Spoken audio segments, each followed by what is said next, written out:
사회에 나가 몇 번 넘어져 보면 학력과 돈을 버는 일은 전혀 다른 영역이라는 것을 깨닫게 됩니다. 중년의 압박에 관한 영상 시리즈를 이어가며 오늘은 학력과 돈의 관계에 대해 몇 가지 개인적인 관점을 나누어 보려고 합니다. 오늘의 팟캐스트를 끝까지 인내심을 갖고 들어보세요. 어쩌면 참고할 만한 유용한 정보가 있을지도 모릅니다. 아무도 말해주지 않은 진실에 오신 것을 환영합니다. 사회가 당신에게 알려주고 싶어 하지 않는 진실을 전하는 곳입니다.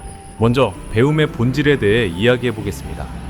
현재 많은 나라에서 갓 졸업한 대학생들이 실업 상태에 놓이거나 학사 석사 학위를 가지고도 플랫폼 기반 운송 일을 하는 현실이 있습니다. 이로 인해 많은 사람들이 공부는 더 이상 중요하지 않다고 단정하거나 학교와 교육제도, 심지어 국가를 탓하기도 합니다.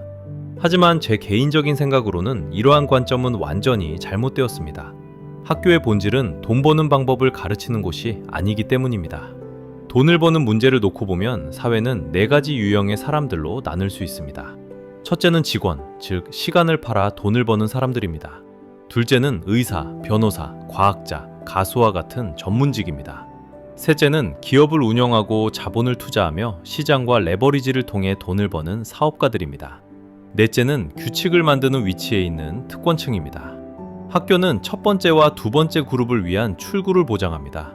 이 두 그룹은 사회에서 가장 큰 비중을 차지하며 이들이 있어야 사회가 안정적으로 운영될 수 있습니다. 그런 의미에서 학교의 역할은 이미 충분히 수행된 것입니다. 러플것인지는 각자의 방향성, 능력, 그리고 인식 수준에 달려 있습니다. 이제 돈 버는 일의 본질에 대해 더 이야기해 보겠습니다. 다음은 돈을 버는 데 있어 핵심적인 3가지 원칙입니다. 첫 1번째 원칙은 열심히만 한다고 해서 반드시 많은 돈을 벌 수 있는 것은 아니라는 점입니다. 중국에는 돈 버는 비밀을 설명하는 16자의 말이 있습니다. 이 말은 약 2000년 전 한무제 시대의 논설에서 등장했으며 지금까지도 여전히 유효합니다. 그 내용은 이렇습니다. 부는 계략에서 나오지 노동에서 나오지 않으며 이익은 위치에서 나오지 고된 노력에서 나오지 않는다. 이 말의 앞부분은 노동력으로 돈을 바꾸는 방식으로는 부자가 될 수 없다는 점을 분명히 합니다. 체력과 시간은 한정되어 있고 체력을 회복하는 데에도 비용이 들기 때문입니다. 노동으로 돈을 벌고 그 돈으로 다시 체력을 회복하는 순환에 갇히면 가난에서 벗어나기 어렵습니다. 뒷부분은 시대의 흐름을 읽고 그 흐름을 지렛대로 삼아 돈을 벌어야 한다는 점을 강조합니다. 현재 중국이나 한국에서는 출생률은 낮아지고 고령 인구는 늘어나고 있습니다. 이것이 바로 흐름입니다. 부동산의 시대가 지나간 것도 흐름이며 신에너지 산업과 전기차가 내연기관차를 대체하는 것 역시 흐름입니다. 이러한 추세를 빠르게 포착해 적절한 방향을 설정해야 합니다. 두고스 2번째 원칙은 개인의 인식 수준이 모든 것을 결정한다는 것입니다. 사람 사이의 격차는 인식의 차이, 정보의 차이, 능력의 차이에서 비롯됩니다. 이 가운데 가장 기본적이면서도 중요한 것은 인식입니다. 능력과 정보는 돈으로 사거나 빌릴 수 있기 때문입니다. 예를 들어 제 능력이 부족하다면 사람을 고용할 수 있고 그것은 구매입니다. 협력자를 찾는 것은 차용입니다. 정보는 더 말할 것도 없습니다. 특히 지금은 기술과 AI의 시대이기에 정보를 빠르게 얻는 것은 어렵지 않습니다. 하지만 인식은 다릅니다. 인식은 개인이 직접 겪은 경험과 실제 경험을 통해 서서히 쌓입니다. 중국에는 자신의 인식 범위를 넘어서는 돈은 벌 수 없다는 말이 있습니다. 복권에 당첨되거나 운으로 갑자기 부자가 된 사람들을 보면 대부분 오래가지 못하고 다시 가난해집니다. 과소비를 하거나 투자 지식이 부족해 실패하기 때문입니다.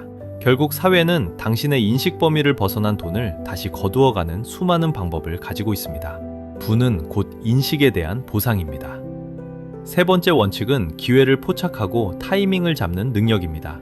인왕을 돕기 위해 베트남의 속담 하나를 예로 들겠습니다. 느린 소는 탁한 물을 마신다. 가장 빠른 소가 되어 흐름을 읽고 선두에 서야 남들과 경쟁하지 않고 맑은 물을 마실 수 있습니다. 빠르게 그리고 올바른 방향으로 움직여야 합니다. 짠 또 하나 덧붙이자면 돈 버는 법을 가르친다는 강의에는 항상 경계심을 가져야 합니다. 어떤 분야든 이미 돈을 벌고 있는 사람들이 대거 강의 판매로 방향을 바꾼다면 주의해야 합니다. 실제로 자신이 지금도 많은 돈을 벌고 있는 방법을 가르쳐주는 사람은 거의 없습니다. 만약 있다면 2가지 가능성을 의심해야 합니다. 하나는 그 방법이 이미 낡았고 시장이 포화 상태라는 것이며 다른 하나는 당신이 점점 먹잇감이 되고 있다는 사실입니다. 정세제하자면 돈을 버는 본질은 상호 교환입니다. 성실함과 노력은 효율을 높일 뿐 성공의 근본 원인은 아닙니다. 학력은 토대일 뿐이고 진정으로 중요한 것은 인식입니다. 책 속 지식은 고정되어 있지만 인식은 끊임없이 변화하고 업데이트되어야 합니다. 그러므로 우리는 계속해서 배우며 인식을 높여야 합니다. 30대 이후에 다시 시작해야 한다면 평생 할 수 있는 일을 선택하십시오. 앞선 이야기에서 이어서 이제 또 다른 측면을 이야기해 보겠습니다. 30대 이후에 다시 시작해야 한다면 우리는 무엇을 준비해야 할까요? 먼저 개인적인 입장을 분명히 하자면 중년에 접어든 이후에는 충분한 조사와 탄탄한 재정적 기반 없이 함부로 직장을 그만두거나 다른 사업 분야로 옮기려 해서는 안 됩니다. 지금은 어떤 산업이든 경쟁이 치열하며 돈 버는 일은 결코 쉬운 적이 없습니다. 솔직하게 말하자면 오늘날 당신의 일이 여전히 힘들다면 그것은 당신이 아직 충분히 뛰어나지 못하고 같은 업계의 경쟁자들과 경쟁에서 밀리고 있기 때문입니다. 새로운 분야로 옮기게 되면 그 순간 당신은 그저 초보자에 불과합니다. 일이 잘 풀리지 않는 것은 당연합니다. 이럴 때 가장 먼저 해야 할 일은 당신보다 더 잘 되고 있는 동료들, 더 성공한 사람들을 찾는 것입니다. 그들에게서 배워서 내가 무엇이 부족한지, 무엇을 보완해야 하는지를 살펴보아야 합니다. 지향상 기억해야 할 점은 가장 좋은 스승은 같은 업계에 있는 사람들이지 갓대 전혀 다른 분야 사람들은 아니라는 것입니다. 불가피한 상황, 예를 들어 인력 구조 문제나 기존에 해오던 업종 자체가 더 이상 성장할 수 없는 경우가 아니라면 누구 말만 듣고 섣불리 회사를 그만두고 창업을 결정하는 일은 절대 하지 마세요. 자, 이제 다시 본론으로 돌아가 봅시다. 스니 30대 이후, 특히 35세가 넘어 중년에 접어들어 더 이상 바른 선택지가 없어 업종을 바꾸거나 다시 창업해야 한다면 우리는 어떤 선택을 해야 할까요? 먼저 알아야 할 것은 사람 사이의 차이는 결국 시간의 축적에서 나온다는 사실입니다. 극소수의 사람들을 제외하면 대부분의 우리는 비슷한 출발선에서 시작합니다. 20대의 사회에 나와 3년은 한 단계의 성장, 5년은 하나의 문, 10년은 하나의 주기를 이룹니다. 그렇게 시간이 쌓이며 격차는 점점 벌어집니다. 다시 시작해야 한다는 것은 20대의 패기 넘치는 젊은이들과 경쟁해야 한다는 뜻입니다. 젊음, 창의력, 기술력으로 그들과 맞붙으려는 어리석은 선택은 하지 마세요. 30대 이상의 강점은 수많은 실패를 통해 쌓은 경험과 버티는 힘입니다. 그렇다면 출구는 어디에 있을까요? 맙짐을 분명히 해야 합니다. 어떤 나이든 진심으로 노력한다면 결코 늦은 것은 아닙니다. 둘째, 선택이 노력보다 중요하다는 말은 35세 이후에 특히나 정확합니다. 끊임없이 관찰하고 또 관찰해서 평생 할 수 있는 일을 찾아야 합니다. 그렇다면 평생 할 수 있는 일이란 무엇일까요? 먼저 세 가지 조건을 충족해야 합니다. 보지니스 모델이 복제될 수 있다면 수익 또한 복제될 수 있습니다. 예를 들어 오프라인 매장은 체인으로 확장할 수 있고 개인 브랜드는 모델을 복사할 수 있으며 전략은 여러 플랫폼에 적용할 수 있습니다. 하지만 반드시 표준화와 안정성을 추구해야 합니다. 무작정 창의적으로 굴지 마세요. 잘 되는 것을 따라하는 것이 오히려 현명한 선택입니다. 둘째, 지속 가능해야 합니다. 유행하는 일에는 특히 조심해야 합니다. 돈 버는 법을 가르치는 사람은 가장 먼저 당신에게서 돈을 벌려는 사람일 수 있습니다. 어떤 사람도 맹목적으로 동경하거나 믿지 마세요. 그들이 성공했고 돈이 많아 보이는 것은 오랜 시간의 노력 끝에 얻은 결과입니다. 하룻밤 사이에 부자가 되거나 적은 일로 높은 수익을 올릴 수 있는 일은 존재하지 않습니다. 만약 그런 이야기가 있다면 그것이 사기인지 반드시 의심해야 합니다. 옌체째, 시장이 충분히 커야 합니다. 선택하려는 업종의 시장 수요가 충분한지 성장하고 있는지 살펴보세요. 소수의 고객만을 대상으로 하는 고급 시장은 평범한 사람들에게 기회가 되기 어렵습니다. 항이 세 가지를 명확히 한 뒤 평생 할 수 있는 일을 찾는 단계로 넘어가야 합니다. 첫째, 자신의 나이에서 위아래 10년 정도 범위의 고객을 대상으로 한 제품이나 서비스를 선택하세요. 세대 차이가 너무 크면 고객의 니즈를 이해하기 어렵습니다. 예를 들어 우리 나이로 젊은 층이 좋아하는 캐릭터 상품을 판다면 젊은 세대와의 경쟁에서 밀릴 가능성이 큽니다. 폰 접종을 선택하는 것은 곧 경쟁자를 선택하는 것입니다. 경쟁자를 잘못 고르면 지는 것은 시간 문제입니다. 둘째, 자신의 강점을 최대한 활용하세요. 차별화가 곧 무기입니다. 더 빠르거나 더 강해지려고 애쓰기보다는 내가 가지고 있고 경쟁자가 가지지 못한 것을 키워야 합니다. 이붓해 이 모든 요소를 종합한 것이 바로 당신의 목표입니다. 어떤 사람은 이것이 너무 현실적이라고 말할지도 모릅니다. 하지만 듣는 사람의 나이가 사고방식을 결정합니다. 이 말을 현실적이라고 느낀다면 그것은 이미 충분히 겪고 충분히 넘어지고 충분히 피할 줄 알게 되었다는 뜻입니다. 반대로 그렇지 않다면 아직은 도전할 시간과 기회가 남아있는 것입니다. 성뢰마다 관점도 조건도 다릅니다. 30세 이하라면 아직 젊고 용감할 수 있습니다. 하고 싶은 것은 무엇이든 도전해보세요. 실패하더라도 값진 경험이 됩니다. 30세 이전에는 다시 처음부터 시작할 수 있는 기회가 아직 많이 남아 있습니다. 하지만 30세를 넘어서 특히 35세에 접어든 중년이 되면 상황은 달라집니다.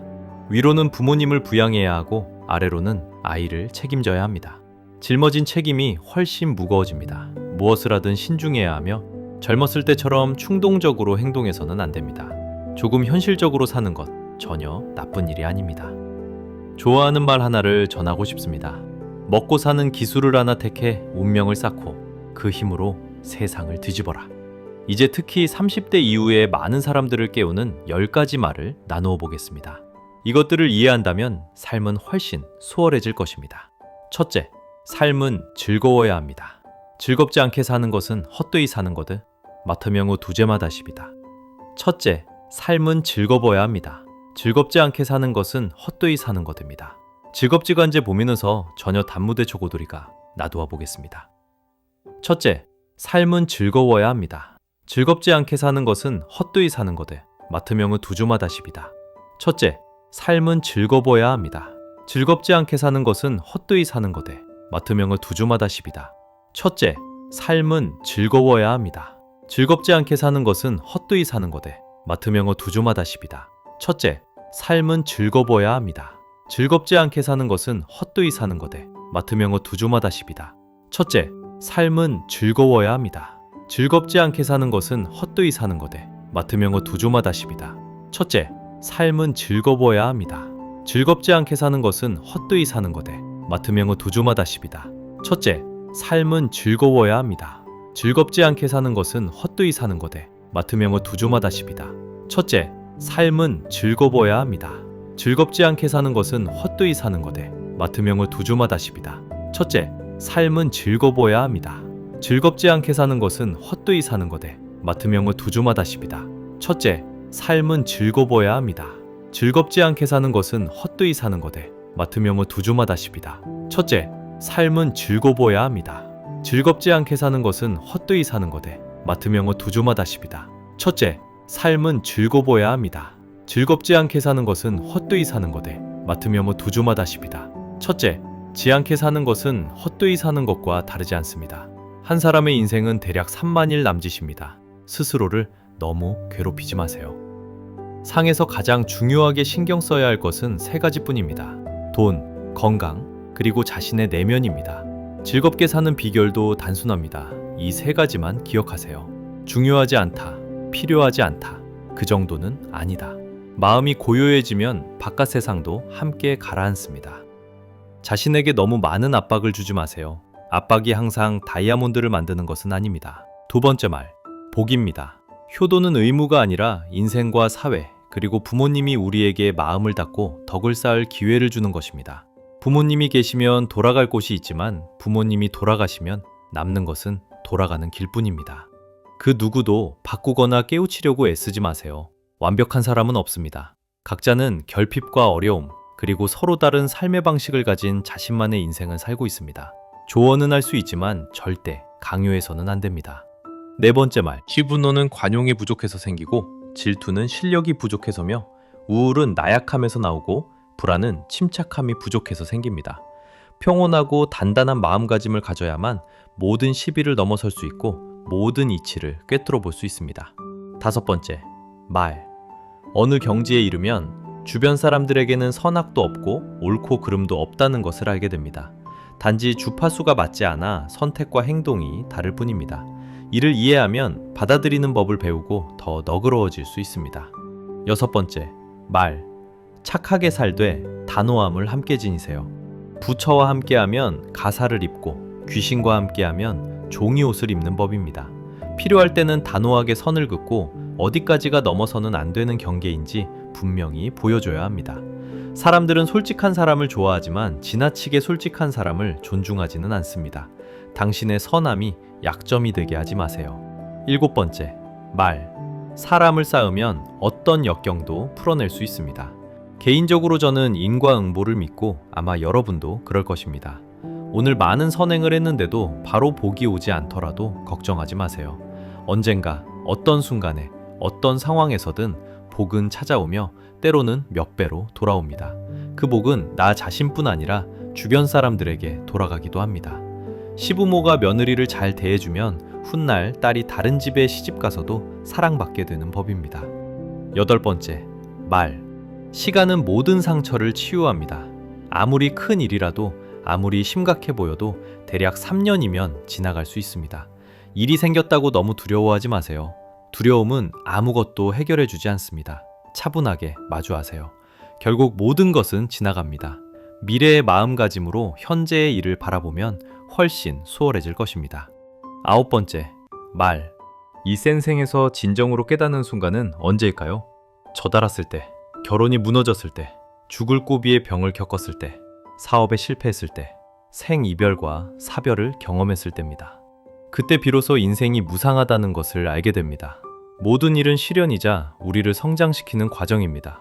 행운과 상실이 함께 있어야 인생이라 할 수 있습니다. 피할 수 없다면 담담히 받아들이고 뜻대로 되지 않는다면 인정하고 내려놓으세요. 10번째 말. 눈 깜짝하면 하루가 지나고 뒤돌아보면 한 해가 지나갑니다. 때로는 한 번의 등을 돌림이 한 사람의 인생 전체가 되기도 합니다. 기쁨과 슬픔, 분노와 미움도 모두 과거가 됩니다. 시간은 되돌릴 수 없으니 매일같이 뒤를 돌아보며 한탄하지 마세요. 현재를 사는 것이 길가에 피는 꽃입니다. 하루하루가 다른 기쁨이고 나이마다 새로운 경험입니다. 자연스럽게 살아가세요. 사람도 일도 오면 오는 대로 받아들이면 됩니다. 솔직히 말하자면 저 역시 최근에 뜻대로 되지 않는 일들을 겪고 있습니다. 계획과 목표가 어그러졌고 큰 압박 속에 놓여 있습니다. 저 또한 적지 않은 위기의 시기를 지나고 있으며 이것이 바로 제가 The Hard Self라는 채널을 만든 이유입니다. 저의 모든 경험과 이야기를 여러분과 나누고 함께 의미 있는 시간을 보내고 싶습니다. 자연스러운 알고리즘을 믿으세요. 이 팟캐스트를 듣게 되었다는 것은 우리가 인연이라는 뜻입니다. 이 자리를 빌려 여러분 모두에게 진심 어린 축복을 전합니다. 힘내세요. 모든 괴로움은 지나가고 모든 어려움은 잠시일 뿐입니다. 건강하고 순조롭고 많은 행운이 함께하길 바랍니다. 끝까지 함께 해주셨다면 좋아요 하나, 공유 하나, 구독 하나 부탁드립니다. 어쩌면 앞으로의 팟캐스트가 당신에게 도움이 될지도 모릅니다.